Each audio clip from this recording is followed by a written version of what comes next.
Accused by my 16-year-old sister, I took a 5-year probation deal to avoid 20 years in prison. 10 years later, her husband uncovered the truth. Elise and I were really close, possibly closer than most brothers and sisters, despite the 4-year age difference. We were essentially best buddies. Given what has happened, I understand that sounds strange, but it was typical back then. I was never the smartest student in school. I've always battled with grades, barely passing most classes. But I was really interested in electronics, not programming or computers, but rather pulling things apart and putting them back together. I started with antique TV remotes and radios that I found at yard sales. By the time I was 16, I had a whole setup in my room, a soldering iron, multimeters, and crates full of circuit boards and cables. My parents thought it was strange, especially because I would spend hours inside with the door locked. Yes, that is important later. But Elise got it. She was 10 years old when I first became serious about it, and she would sit in my room for hours watching me work. She'd ask me questions about what each part worked, why I was connecting specific cables, and so on. She'd occasionally help me organize my pieces or hold them while I soldered. It was our thing, you understand. However, our parents did play favorites. Elise was the ideal student, straight A's, gymnastics team, student council, the complete package. Meanwhile, I was barely passing classes and spent all of my time either in my room with electronics or at the skate park. But Elise always had my back. For example, I was caught smoking behind the gym once during my junior year. Instead of suspending me, Elise made up a tale about how I was only holding the cigarette for someone else who had run away. She even cried to the principal about how I was trying to change my life and how a suspension would ruin it all. The principal completely bought it. She also helped me with homework. She was far better at explaining things than my teachers. She'd lay down arithmetic issues in a way that made sense to me, probably the only reason I finished high school, to be honest. I also looked out for her. As the big brother, I was quite protective. Looking back, I wonder whether I was being overly protective. Any guy who was interested in her had to deal with me first. I wasn't trying to be rude about it. I just didn't want some random person messing with my little sister. Elise never judged me for getting into trouble, going out late, or hanging around with the wrong crowd. She would cover for me with our parents and make excuses when I skipped curfew. When I came home at 3 a.m., she was waiting for me on the porch, just to make sure I arrived safely. Looking back, perhaps we were too close. Perhaps this is why people were so willing to trust what she stated subsequently. However, it seemed natural at the time. She was my sister, greatest friend, and the one person who truly understood me. Our parents tried to get me interested in normal things. They'd sign me up for sports teams and after-school groups, but I'd always return to my electronic devices. They thought I was wasting my time, but Elise would defend me. "He's good at it," she would remark. "Let him do what he loves." That's the Elise I try to remember, the little sister who believed in me even when no one else did. She was the one who would bring me snacks while I worked on projects, who would defend me in front of our parents, and who trusted me enough to confide in me about her issues. This is harder to write than I anticipated. When things started to fall apart, I was 18, having just graduated from high school. Elise was 16 years old and started to attract the attention of males at school. Being the overprotective brother that I was, I did what any big brother would do, scared them away. I wasn't beating anyone up. I simply wanted them to know I was watching. There was one guy, John, who was especially persistent, a senior citizen driving a nice car that his folks had bought him. Typical affluent kid behavior. I found him attempting to persuade Elise to skip class with him one day. I definitely shouldn't have thrown him against his car, but he was 18, and he was attempting to convince my 16-year-old sister to skip school. What brother wouldn't be pissed? That's when the rumors began. At first it was just whispers. People at Elise's school commenting on how strange it was that I was so protective. Then things got worse. Someone began to explain. The reason I didn't want other guys near Elise was because I wanted her for myself. I remember the exact moment when I sensed something was seriously wrong. It was Tuesday after school. Normally, Elise would come to my room and hang out while I worked on my projects, but this time she went directly to her room. I knocked on her door to check on her, and she instructed me to go. Later that night, I discovered her in the kitchen, crying. When I attempted to hug her, as I always did when she was angry, she recoiled. Actually flinched away from me. That had never occurred before. She mumbled something about being weary and returned to her room. The next few days were strange. She stopped going to my room and spoke to me at all. Really, I assumed she was simply going through a teenage phase or something. I should have known better. Then one morning, I was working on an antique radio I had unearthed when I heard someone knocking on our front door. Not just any knocking, but the loud, official type that makes your stomach drop. 2 cops and a woman in a suit were standing there. When my father opened the door, they asked to talk with him quietly first. I could hear them conversing in the kitchen, but I couldn't understand what they were saying. Then my father summoned me down. I'll never forget the expression on his face, like if he were looking at a stranger. The lady in the suit presented herself as a representative from Child Protective Services, CPS, and stated that they needed to ask me some questions concerning my relationship with Elise. Elise had gone to her guidance counselor and told them that I had been inappropriately touching her. She said it was why I was always in my room with the door locked, that I forced her to come in, and, well, you can figure out the rest. She told them I'd threatened to hurt her if she told anyone, and she said, that's why I was so aggressive with guys who showed interest in her. She even said, I used the electronic stuff as a cover, that the wires and zip ties in my room were for other things.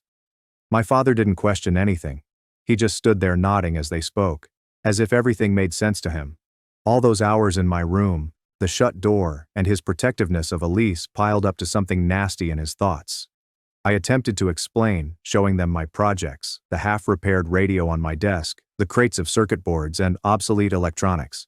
I tried to explain how Elise used to sit and watch me work, and how she would help me organize bits, but they had already made up their minds. The CPS officer kept asking leading questions, such as, did you make Elise feel special by allowing her to help you? Did you tell her she was different from the other girls? Everything I said only made it sound worse. When they questioned about the time I pushed John, Elise had twisted it as well. She claimed I was envious because she was starting to enjoy other males, and that I couldn't take her maturing and having regular relationships since it would mean losing control over her. What is the worst part? She had this big spiel about how I had become more aggressive recently since she was pulling away. I told her that she was betraying me by talking to other guys. None of it was true, but the way she described it made me nearly believe it. And then I lost it, right in front of everyone. Elise, what the hell are you saying? My voice cracked. Not because I was angry, but because I couldn't believe it. She would not look at me. Elise, look at me. She kept her gaze fixed on the floor, arms curled about herself as if she were a delicate tiny thing in need of protection. That tiny deed only made me furious. You know this isn't true. You know it. I turned to our father, desperate. Dad, come on, you know me. I would never. His voice was low and steady, but his expression, I had never seen him stare at me like that before. Not dissatisfied, not angry, simply finished. You don't even want to hear me out. I took a step closer, but he raised his hand as if I were a menace. Elise flinched. She flinched. That was it. That's when I knew. You can't seriously believe this. My voice lowered. I immediately lost all of my fighting spirit. I looked at Elise again. Really stared at her. She still refused to meet my gaze. I muttered, why are you doing this? She eventually looked up. For a brief minute, it appeared that she was about to say something, perhaps even retract her statements. But then she looked at Dad, the CPS lady, and the cop standing in our living room. And that's when she doubled down, her eyes welling with tears. She took a nervous breath and muttered, I'm sorry, Eric. And suddenly I understood. She was not going to return it since it was too late. She was in too deep, and she was afraid of the consequences. I laughed. Actually, I laughed. Wow, I said. You're really doing this. You're actually doing this. Elise tightened her arms about herself. I just couldn't keep it in anymore. Dad clenched his jaw. Get your things. We're going to the station. And that was all. There is no trial, no evidence, and no serious questions. My father drove me to the police station in silence, as if I were already guilty, a stranger, and no longer his son. On the way to the police station, all I could think about was how they made everything fit. The lonely older brother who spent his entire day alone in his room. The strange pastime involving all of the tools and wires. Aggressive protectiveness. A close connection that suddenly deteriorated. They saw precisely what they wanted to see. The police station interview room looked just like one from a movie. They left me sitting there for what seemed like hours before 2 detectives arrived. Rivers, the male investigator, portrayed the good cop by saying things like, "We just want to understand what happened, Eric. Help us help you." The female detective, I can't recall her name, sat there taking notes and giving me dirty glances. Rivers started looking into my electronics hobby. "Tell me about the things you build," he inquired, attempting to sound interested. So I explained how to repair antique radios, create rudimentary circuits, and other basic concepts. "And Elise would help you with these projects?" "Yeah," I replied.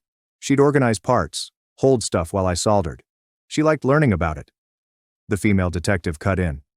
"So you'd have her alone in your room, door locked, handling your equipment?" That's when I realized how they were distorting everything. Everything usual now sounded weird. They kept pushing on the shut door. "I locked it because I had expensive tools," I attempted to explain. "Dad would borrow stuff and not put it back." "Or maybe," Rivers replied, his voice growing harsher, "you locked it for other reasons." They had an entire file of evidence and statements about how I began molesting her when she was 12. Right moment she became intrigued. In my projects, how I used electronics to isolate her, made her feel special by teaching her information that no one else knew. "That's insane," I replied. "She's my sister. I was teaching her because she was interested." The female detective leaned forwards. "Interested in electronics? Or afraid of what would happen if she wasn't?" Then they mentioned the John incident. However, in their version, I attacked him because he was stealing Elise away from me. They had testimonies from other students at school about how protective I was and how I scared away any person who approached her. Rivers dug out some images of my room from that morning. They had made it look like a torture cell. Close-ups of my tools, cables, and the zip ties I used for cable management. Even my project notes appeared menacing in the photographs. "Your father says you'd spend hours alone with Elise in this room," Rivers quipped. "Want to tell us what really happened there?" I lost it. They started ranting about how they were making natural brother-sister interactions sound obscene. That was a bad move. Rivers only nodded as if I'd confirmed something. "Classic defensive reaction," he told his partner. They then brought up my academics, lack of friends, and the hours I spent alone in my room. They created a complete profile of an isolated, unstable man, fascinated with his sister. They were doing more than just exploring. They were building a case. And the more I denied it, the guiltier I seemed. My lawyer, if you can call her that, scarcely fought back. "We need to consider a plea deal," she said, as if that were my only alternative. "If this goes to trial, you could be facing 20 years in prison." After hours of this, Rivers eventually said, "Look, Eric, here's the deal. We have enough for charges, serious charges. But if you work with us, admit what happened, and show remorse, we can help you." "I didn't do anything wrong," I repeated, maybe for the 100th time. "Then explain why Elsa would make this up." I could not, because it did not make sense. My sister, whom I had safeguarded and cared for, used to wait up until I arrived home safely. Why would she do that? The following section is somewhat blurry. There were talks with attorneys. My parents had hired one for Elise, but they told me I needed to get my own. The public lawyer they assigned me was only out of law school and was already persuaded I was guilty. She explained my alternatives. I could fight it, but she made it apparent that victory was unlikely. "Juries believe victims," she stated plainly, "and Elise is young, emotional, and convincing." She outlined the reality. If I went to trial, I faced up to 20 years in prison. The plea settlement was lenient, 5 years probation, a lifelong registry, and no jail time. "If you take this to trial and lose," warns the attorney, "you won't get another chance." My own parents were not even on my side. Dad simply shook his head. "Don't put your sister through a trial," he told her. "Just take the deal." "But I'm innocent," I replied. "They all say that," she said, not looking up from her papers. "They have your sister's testimony, documentation of behavioral changes, witness statements about your possessive behavior. No jury will believe you over a traumatized 16-year-old girl." My father came to see me once before I accepted the agreement. I haven't seen him since he left me off at the station. I hoped he'd finally see the truth. Instead, he said, "Just admit what you did, Eric. Don't make your sister go through a trial." "Dad, please," I implored. "You know me. You know I'd never—" He shut me off. "I thought I knew you. Guess I didn't." That was my final real chat with my father. 2 days later, I accepted the arrangement and pleaded no contest to sexual abuse on a minor. I received 5 years probation and a lifetime on the registry. Some of you may wonder why I would plead if I were innocent. The truth is, they break you. They pervert every routine aspect of your existence until you can no longer trust your own memories. And when everyone, including your family, the cops, and your own lawyer, believes you're guilty, you begin to wonder if fighting is useless. Being on the list has an unexpected negative impact on your life. Everyone discusses the big issues. Can't live near schools, can't get certain jobs, etc. But it's the little things that truly affect you. After everything, the lady at the first place I wanted to rent was eager for me to sign the lease. Then she completed the background check. I can vividly remember her expression when she saw what came up. She pulled away from me, as if I was about to assault her right there in her office. "I'm sorry," she replied. "I have grandchildren who visit. I'm sure you understand." That became my life. People apologize while treating me like a monster. Finding a job was a nightmare. Most places would not even consider my application if they realized I had to check that option. The few interviews I had always ended in the same way. "We'll call you." They never did. Finally, I found Mike, who owned a small manufacturing business. He recruited people that others wouldn't, ex-convicts, addicts trying to get clean, and folks like me. The pay was terrible, and the labor was difficult, but at least it was something. "Look," Mike told me on my first day, "I don't care what you did. Just show up on time and do your job." I worked there for nearly 2 years. Then someone found out about me and began causing difficulties, telling other workers they shouldn't have to deal with someone like me because I was hazardous. Mike fought to defend me, but he ultimately had to let me go. "Can't risk losing my whole workforce," he told me. At the very least, he paid me substantial severance pay. I lost my flat shortly after that. I ended up living in my car for a spell. A Planet Fitness membership became my best buddy, costing $10 a month for a place to shower and use the restroom. I'd sleep in the 24-hour Walmart parking lots. If you did not cause any trouble, security would usually leave you alone. However, the worst part was not even the practical stuff. It was watching life go on without me via mutual friends on Facebook, before they blocked me. I witnessed Elise graduate from high school with honors, attend college on a full scholarship, and meet this wealthy guy, Billy, at a campus function. Meanwhile, I was eating cold ravioli from a can in my car, attempting to figure out where I could park overnight without being hassled by cops. I made the mistake of attempting to date once. I met Sarah at one of my jobs. She was friendly and didn't ask too many questions about my background. We went out several times. Everything was going nicely. Then she inquired why I always had to look up the address of wherever we were going. I decided to be honest. I told her about the registration needed and how I needed to be careful where I went. I tried to convey that I was innocent and that the accusation was unfounded. She explained that she needed time to think. The following day, her brother and 2 of his pals showed up at my workplace. I had to abandon that job as well. Following that, I began to frequent this small library branch. The librarian there seemed to understand my dilemma, but she never said anything. She'd simply place things she thought I'd want on the returns cart. A lot of technical manuals and electronics books. I guess she observed what I generally read. One day, she found me looking at online courses, sat down, and assisted me in finding free ones to take. "Education is everyone's right," she stated. She was the first person in years to treat me with dignity. I began learning about cryptocurrency through those courses. I figured that was something I could do without having my background checked. It turned out I had an aptitude for grasping the technical side of things. I made a little money here and there from trading. But you know what really screwed me up? Seeing comments on Elise's social media, all these people raving about how brave she was, how fantastic it was that she was able to overcome her trauma and achieve success. She even authored a survivor-themed piece for her campus paper. People referred to her as an inspiration. Meanwhile, I was barely surviving. Isn't it funny how that works? I considered trying to clear my name, but who would believe me?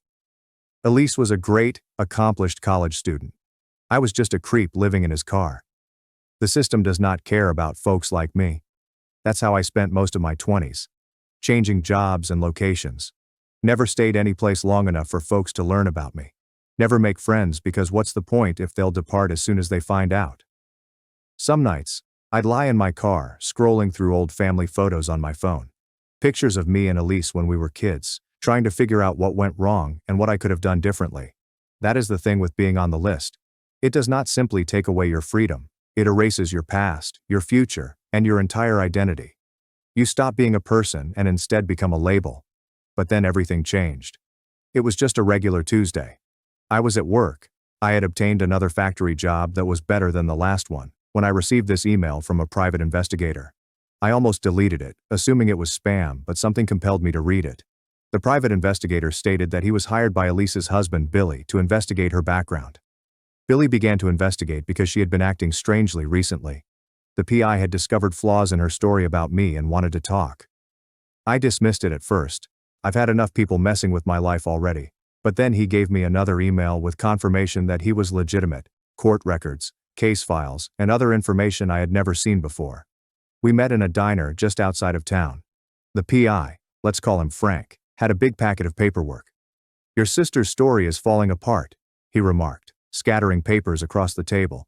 "Been doing this job 30 years, never seen someone mess up their own lie this bad." It turned out that Elise had been sloppy, very sloppy. The time frame she provided for when events allegedly occurred did not match school records. The witness accounts from her pals were different each time she presented the event. But what really surprised me was this.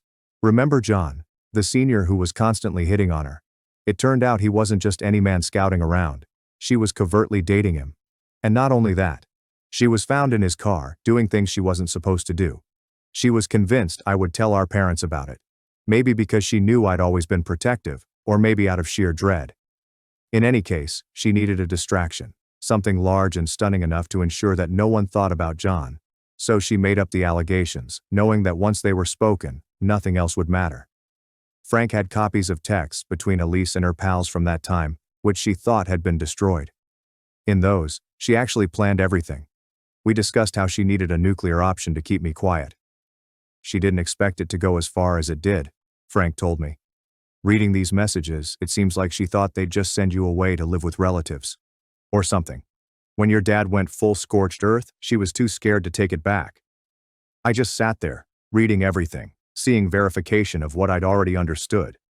Frank continued talking. "Billy hired me because she's been acting strange lately, drinking too much, getting paranoid. He found her crying over old family photos one night. When he asked about you, she completely shut down. That's when he called me." Frank then handed out one final document. Elise's signed confession. Billy confronted her with all of the proof, and she broke down and told him everything. "I need you to understand something," Frank stated. "This isn't going to magically fix everything. The legal system doesn't like admitting it made a mistake. But it's a start." He left me with copies of everything. I spent the entire night reading through it all, from the text where she plotted it, to the confession where she eventually revealed the truth. I even discovered some posts she made on a site about how to make abuse charges more credible. The next day, I contacted a lawyer. This time, I got a real one, not some overworked public lawyer who had already determined I was guilty. We sought post-conviction relief based on fresh evidence. My lawyer argued Elise's confession, together with the anomalies Frank discovered, was sufficient to overturn my conviction and take me from the registry. After months of proceedings, a court ruled in my favor. My record was wiped clean.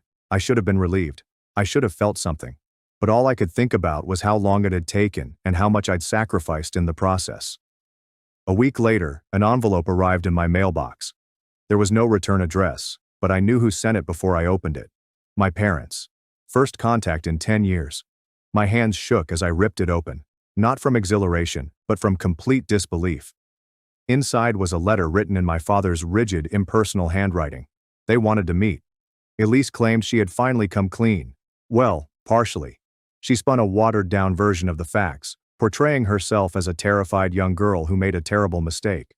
There was no mention of the calculated lies or the years of pain she subjected me to. However, it appears that this was enough for them to finally accept I was innocent. The envelope included a check for $50,000, which they most likely considered generous. As if it could somehow undo a decade of being treated as a monster. It's as if it could buy back my stolen years, respect, and existence. I held it up to the light for a second before laughing. Nothing had changed. They still believed that problems could be fixed with a price tag. Money was not what I needed. I needed to hear the truth from someone else. So I took Frank's number and called him. My hands shook when I finally dialed. He responded after a few rings, his voice apprehensive. "Hello. Billy, this is Eric." After a long wait, they cautiously said, "Eric. Who?" I took a moment to recover from the pain before responding. "Elise's brother." Silence. Then a low, unfunny chuckle. That's funny, because Elise never mentioned having a brother. Never mentioned any family, actually. I choked down the mounting wrath in my chest. Yeah, that tracks. Can't have the skeletons in her closet out running their mouths, right? Billy breathed sharply. Jesus, I knew she was hiding things, but this. I've been married to this woman for years, had a kid with her, and I didn't even know she had a brother. Not one she didn't completely destroy first, I stated bluntly. There was another delay before he muttered. Unbelievable. His voice had the hard edge of someone recognizing how profoundly they'd been manipulated. Then he groaned and spoke again, his voice forceful, final. I'm filing for divorce. I didn't say anything at first, allowing the weight of his words to rest between us. I finally nodded, despite the fact that he could not see me. Good, I said. You deserve better. I hung up after that. There's no point saying anything else. But as I put down my phone, a strange sense of relief came over me. Then I discovered the social media posts. Elise erased all of her accounts, but not before issuing a lengthy explanation about how she remembered things incorrectly as a teenager. She made herself sound like a victim, a poor, bewildered girl who made a mistake, now fearlessly revealing the truth. Her beautiful life began to fall apart after that. Billy has filed for divorce. The school where she worked, yes, she became a teacher, imagine that, requested her resignation. It turns out they dislike having professors who have admitted to creating false abuse complaints. I later learned that Billy had full custody of their child. Elise's confession was used as proof of her instability. She tried to oppose it, but Frank's inquiry had discovered other lies. There are a lot of them. What is the genuine truth? She had lied about everything for years. Not only about myself. She also made up stories concerning other people. When things didn't go her way, she would accuse guys of various things. Some questioned why she eventually confessed. According to Frank, my parents had begun to notice things. Elise had been acting erratic for months, vanishing for hours without explanation, having random outbursts about nothing, and drinking excessively at family events. The final straw came when she slipped up during a heated confrontation with my mother. She blurted out something about how Eric would not have suffered had Dad not overreacted. My mother froze and pressed her for details. Elise attempted to backtrack, but it was too late. Doubt had already been planted. My father, ever the controlling figure, began digging. He contacted people from Elise's history, including her former high school friends. And with that, the holes in her story began to appear. Elise was already in a downward spiral, attempting to stitch together a falsehood that was rapidly unraveling. So when Billy presented her with the evidence, the texts, the contradictions, the proof she thought was long gone, she broke down. And then my phone rang. It was my mom. Her speech was weak, as if she had been crying for several hours. Eric, please, we need to talk. I almost hung up right there, but something about her tone kept me on the line. She began talking about Elise and how she had finally told them her side of the story. She recognized she had made mistakes, but she was young, afraid, and confused. She's not the same person anymore, my mother asserted. She's broken, Eric. She cries every day. She knows she ruined your life and she can barely live with herself. Then they actually asked, "Can't you just forgive her?" This made my blood boil. Forgive? As if she had borrowed and smashed my automobile. As if she had taken money from me.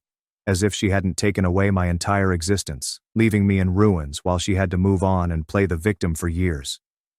You don't understand, my mother continued. She's suffering now too. That was when I decided to meet them. Not intended for closure. Not to repair a shattered family bond. I wanted them to understand exactly what they did to me. Fine, I said. Let's meet.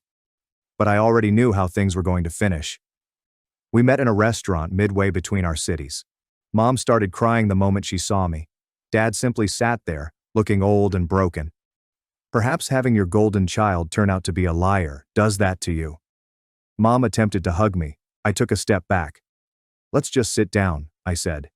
They had prepared a speech about how sorry they were, how they should have trusted me, and how they wanted to rebuild our family. Dad even took out his checkbook again. Like pouring money at it will solve everything. Put that away, I instructed him. I didn't come here for your money. Mom continued saying things like this. We were just trying to protect your sister, and we did what we thought was right at the time, making excuses, as always. I let them talk to themselves. Then I took out the packet Frank handed me and began reading Elise's texts aloud, the ones where she plotted the entire affair. I watched their faces as they understood how severely their precious daughter had cheated them. She was scared, Mom attempted to justify her. She was just a child. I was barely an adult, I said. Where was my protection? Where was my benefit of the doubt? Dad tried again. We know we messed up. We want to make it right. Make it right, I laughed. You want to make it right? Can you give me back my 20s? Can you undo the registry, the jobs I lost, the people who treated me like garbage? They just sat there, running out of reasons. I told them everything, about living in my van, taking showers at Planet Fitness, and eating cold meals since I couldn't afford a house with a kitchen. I showed them my wrist scars from my lowest point. Mom vomited in the restaurant bathroom. For the first time in years, my parents were forced to confront the truth. The undeniable indication that they had discarded their own son without hesitation, that their golden child was anything but golden. I saw them sit in horrified silence, their entire world collapsing in real time. You did this, I said in a firm voice. You let it happen. My father appeared to want to dispute, to justify himself. For once he didn't. He simply gazed at the table, jaw clenched. Mom, on the other hand, continued to try. Eric, we were just trying to protect her. We thought we were doing the right thing. I leaned back and breathed slowly. You know what the worst part is? I get that. I do. If I actually was some kind of monster, you would have been doing what any decent parent should do. But you never even gave me a chance. Not once. You decided I was guilty because it was easier than questioning Elise. And you let me rot for it.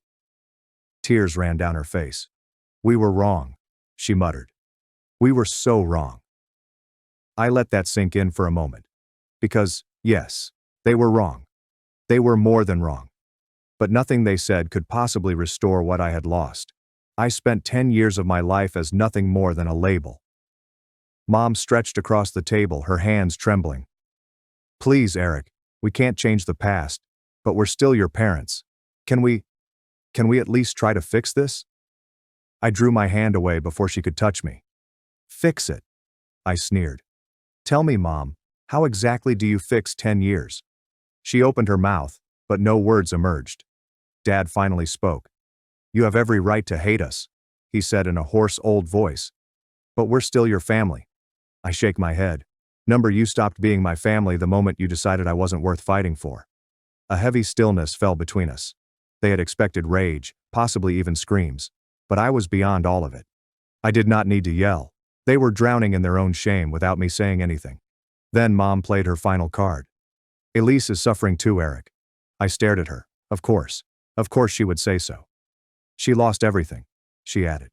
Her marriage, her career, her friends. She deserved to, I said, my voice cold. Mom recoiled like I'd smacked her. She made a choice, I murmured, my gaze fixed on them both. She lied, and I paid the consequences. But you? I glanced squarely at my father, who shuddered under my gaze. You made a choice too. You believed her without a second thought. You let them take me without hesitation. Dad closed his eyes for a time, as if to filter out the truth. Mom's voice scarcely rose beyond a whisper. She's not the same person anymore. I gave a dry chuckle. Neither am I. Wasn't that the actual tragedy? The boy they had known, the one who spent hours in his room fixing radios and would go to any length for his younger sister, was no longer there. They had buried him a decade before, when they let the cops take me away. I grabbed the check that my father had placed on the table earlier. $50,000. An amount they most likely made up, believing that money might undo their actions. I stared at it for a second before ripping it in half. I don't need your money, I replied. I don't need anything from you. Mom began sobbing. Dad said nothing. He just sat there like a guy who realized he had lost something he could never get back. I stood up. You made your choice, I remarked calmly. Now you get to live with it. I walked away without looking back. I felt nothing when I left that eatery. There was no sense of accomplishment, no relief from the weight on my shoulders, just nothing. And perhaps that was the true closure. A few weeks later, I received a letter through the mail. There was no return address, but I knew who sent it before I opened it. It came from Elise. I glanced at the mail for a long time before I opened it. The letter within was short. I do not expect you to forgive me. I just wanted to say I apologize. That was it. No excuses. There's no explanation, just that. I held it for a second before setting it down. I never wrote back.